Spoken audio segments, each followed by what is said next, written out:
بسم اللہ الرحمن الرحیم اللہم صلی علی محمد وعلی آل محمد کما صلیت علی ابراہیم وعلی آل ابراہیم انک حمید مجید اللہم بارک علی محمد وعلی آل محمد کما بارکت علی ابراہیم وعلی آل ابراہیم انک حمید مجید۔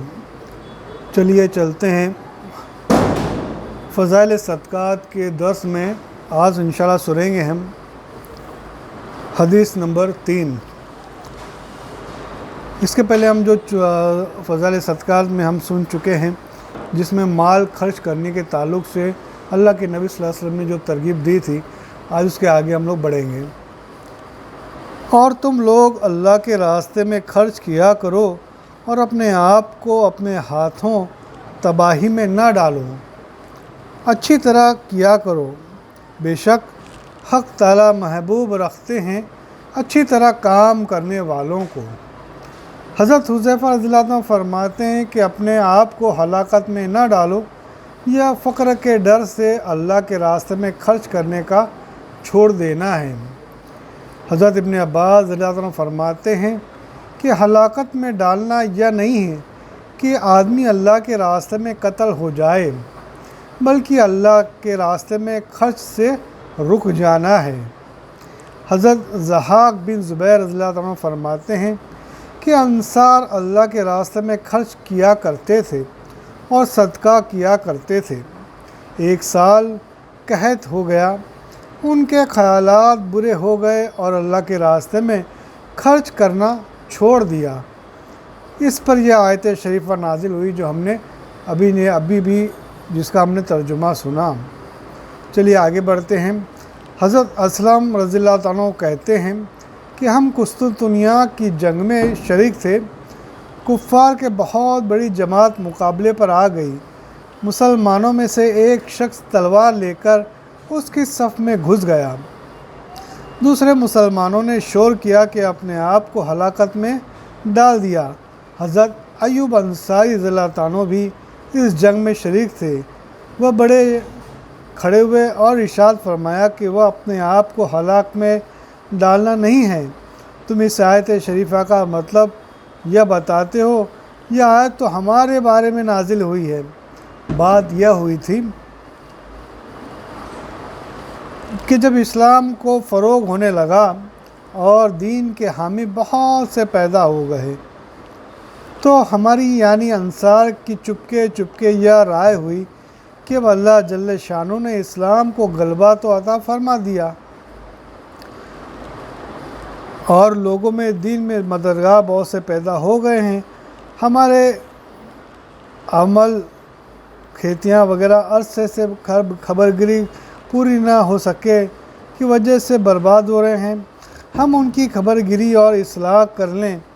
اس طرح یہ آیت شریفہ نازل ہوئی اور ہلاکت میں اپنے آپ کو ڈالنا اپنے اموال کی اصلاح میں مشغول ہو جانا ہے اور جہاد کو چھوڑ دینا ہے۔ یہ جو ہم نے حال میں اللہ کے نبی صلی اللہ علیہ وسلم کے اور اللہ کے رسول کی طرف سے جو ہم نے سنی ہے، اس کا فائدہ، اس کو تفسیر ہمارے سامنے آ گئی۔ چلو آگے بڑھتے ہیں۔ یہ سورہ بقرہ کی آیت ہے جس کا ترجمہ ہم سنتے ہیں اور اس کا فائدہ انشاءاللہ آگے دیکھیں گے۔ لوگ آپ سے یہ پوچھتے ہیں کہ خیرات میں کتنا خرچ کرے، آپ فرما دیجئے کہ جتنا ضرورت سے زیادہ ہو۔ یہ سورہ بقرہ کی آیت نمبر 27 ہے۔ یعنی مال تو خرچ ہی کرنے کے واسطے ہے، جتنی اپنی ضروریات ہو اس کے موافق رکھو اور زائد ہو وہ خرچ کر دے۔ حضرت ابن عباس رضی اللہ عنہ فرماتے ہیں کہ اپنے اہل و عیال کے خرچ سے جو بچے وہ عفو ہے، مطلب زیادہ ہے۔ اور حضرت ابو امامہ رضی اللہ عنہ حضور اقدس صلی اللہ علیہ وسلم کا ارشاد نقل کرتے ہیں کہ اے آدمی، جو تجھ سے زائد ہے یعنی تجھ پر ضرورت سے زیادہ تیرے پاس ہے، اس کو تو خرچ کر دے، یہ بہتر ہے تیرے لیے، اور تو اس کو روک رکھے یہ تیرے لیے برا ہے۔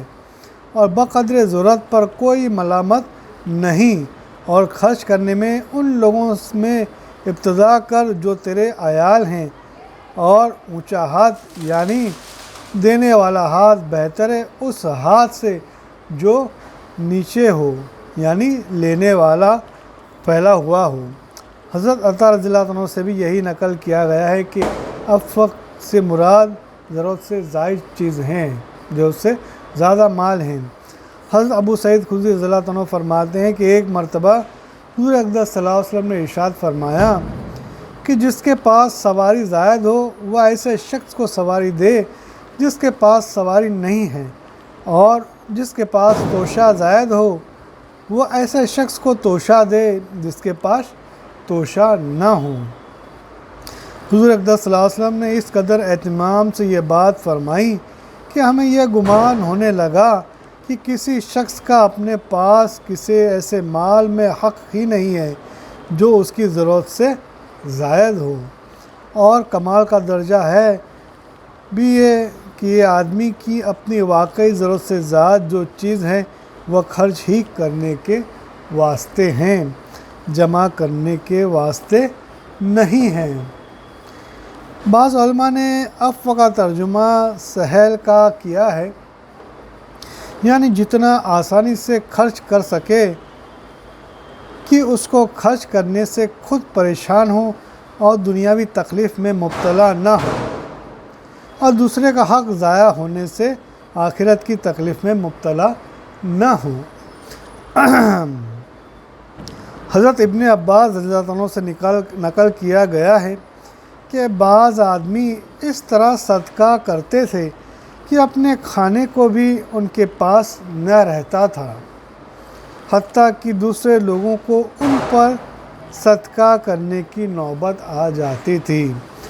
اس پر یہ آیت نازل ہوئی جو ہم نے حال ہی میں پڑھی۔ ابو سعید خدری رضی اللہ عنہ فرماتے ہیں کہ ایک شخص مسجد میں تشریف لائے، حضور اقدس صلی اللہ علیہ وسلم نے ان کی حالت دیکھ کر لوگوں سے کپڑا خیرات کرنے کو ارشاد فرمایا۔ بہت سے کپڑے چندے میں جمع ہو گئے۔ حضور صلی اللہ علیہ وسلم نے ان میں سے 2 کپڑے ان صاحب کو عطا فرمائے۔ اس کے بعد پھر حضور صلی اللہ علیہ وسلم نے صدقہ کرنے کی ترغیب دی، اور لوگوں نے صدقہ کا مال دیا تو ان صاحب نے بھی 2 کپڑوں میں سے ایک صدقے میں دے دیا، تو حضور صلی اللہ علیہ وسلم نے ناراضگی کا اظہار فرمایا اور ان کا کپڑا واپس فرما دیا۔ یہ آپ صلی اللہ علیہ وسلم کے تعلیمات اور آپ کے اخلاق ہے، اور یہ آپ کا فرمان ہے، اور یہ طریقہ ہے کہ جو ہم کو ہماری زندگی میں لانا ہے، جس قدر صحابہ رضی اللہ عنہ نے اپنی زندگی میں لائے تھے۔ چلیے آگے کی حدیث سنتے ہیں۔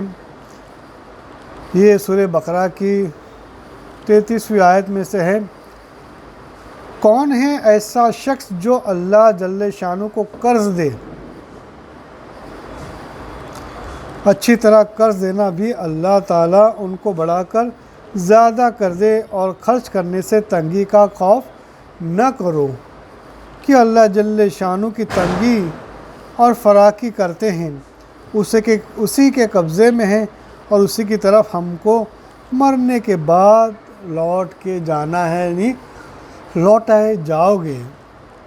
فائدہ ہے اللہ کے راستے میں خرچ کرنے سے، یا پھر خرچ کرنے کو قرض سے اس لیے تعبیر کیا گیا کہ جیسے قرض کی ادائیگی اور واپسی ضرور ہوتی ہے، اسی طرح اللہ کے راستے میں خرچ کرنے کا اجر و ثواب اور بدلہ ضرور ملتا ہے، اس لیے اس کو قرض سے تعبیر کیا گیا۔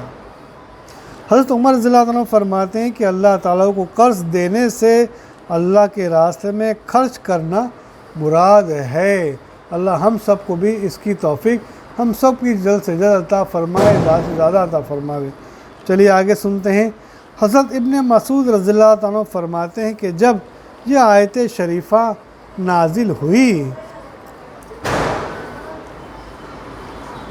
تو حضرت ابو دہدہ انصاری رضی اللہ عنہ حضور اقدس صلی اللہ علیہ وسلم کی خدمت میں حاضر ہوئے اور عرض کیا کہ یا رسول اللہ جل شانہ ہم سے قرض مانگتے ہیں۔ حضور صلی اللہ علیہ وسلم نے فرمایا بے شک۔ وہ عرض کرنے لگے اپنا دست مبارک مجھے پکڑا دیجیے تاکہ میں آپ کے دست مبارک پر ایک عہد کروں۔ حضور صلی اللہ علیہ وسلم نے اپنا ہاتھ بڑھایا۔ انہوں نے معاہدے کے طور پر حضور صلی اللہ علیہ وسلم کا ہاتھ پکڑ کر عرض کیا کہ یا رسول اللہ، میں نے اپنا باغ اپنے اللہ کو قرض دے دیا۔ ان کے باغ میں 600 درخت کھجوروں کے تھے اور اسی باغ میں ان کے بیوی بچے رہتے تھے۔ یہاں سے اٹھ کر اپنے باغ میں چلے گئے اور اپنی بیوی دہدار رضی اللہ عنہا سے آواز دے کر کہا کہ چلو اس باغ سے نکل چلو، اس باغ میں نے اپنے رب کو دے دیا ہے۔ دوسری حدیث میں حضرت ابو ہریرہ رضی اللہ عنہ فرماتے ہیں کہ حضور اقدس صلی اللہ علیہ وسلم اس باغ کو چند یتیموں پر تقسیم کر دیا۔ ایک حدیث میں ہے کہ جب یہ آیت شریفہ نازل ہوئی، جو ایک نیکی کرے اس کو 10 گنا ثواب ملے گا، تو حضور صلی اللہ علیہ وسلم نے دعا کی کہ یا اللہ میری امت کا ثواب اس سے بھی زیادہ کر دے۔ اس کے بعد یہ آیت نازل ہوئی جو حضور صلی اللہ علیہ وسلم نے دعا کی کہ یا اللہ میری امت کا ثواب اور بھی زیادہ کر دے۔ پھر اللہ تعالیٰ نے اس آیت کو کہا جو آیت کی اوپر نازل ہوئی۔ حضور صلی اللہ علیہ وسلم نے پھر فرمایا اور دعا کی کہ اللہ میری امت کا ثواب اور بڑھا دے۔ اس پر اللہ تعالیٰ نے یہ سورہ زمر کی آیت نازل فرمائی کہ صبر کرنے والوں کو ان کا ثواب پورا دیا جائے گا، جو بے اندازہ صبر کرتے ہیں اور بے شمار ہوگا۔ ایک حدیث میں کہ ایک فرشتہ ندا کرتا ہے، آواز دیتا ہے کہ کون ہے جو آج قرض دے اور کل کو پورا بدلہ لے لے، یعنی دنیا میں قرض دے اور آخرت میں اس کا پورا ثواب لے لے۔ ایک اور حدیث میں کہ اللہ جل شانہ فرماتے ہیں کہ اے آدمی اپنا خزانہ میرے پاس امانت رکھا دے، نہ اس میں آگ لگنے کا اندیشہ ہے، نہ غرق ہو جانے کا، نہ چوری کا۔ ایسے وقت میں وہ تجھ کو پورا واپس کروں گا جس وقت تجھے اس کی انتہائی ضرورت ہوگی۔ یا اللہ تعالیٰ ہم کو کس انداز میں دنیا کے مال کو خرچ کرنا سکھا رہے، سمجھا رہے اور اس کی ترغیب دے رہے ہیں، اور اس کی عہد بھی لے رہے ہیں کہ آپ نے اس کو کلام پاک میں نہ دے کر کے اللہ نے قیامت تک اس کو رکھا کہ جب تک کہ ہم قیامت تک کلام پاک پڑھیں گے اس چیز کو سمجھیں گے، سیکھیں گے، اپنے دل میں اتاریں گے۔ اللہ ہم سب کو کہنے سننے سے زیادہ عمل کی توفیق عطا فرمائے۔ سبحان اللہ و بحمدہ، سبحانک اللہم و بحمدک، ونشہد ان لا الہ الا انت ونستغفرک ونتوب الیک۔ سبحان رب العزت عما یصفون والسلام علی المرسلین والحمد للہ رب العالمین۔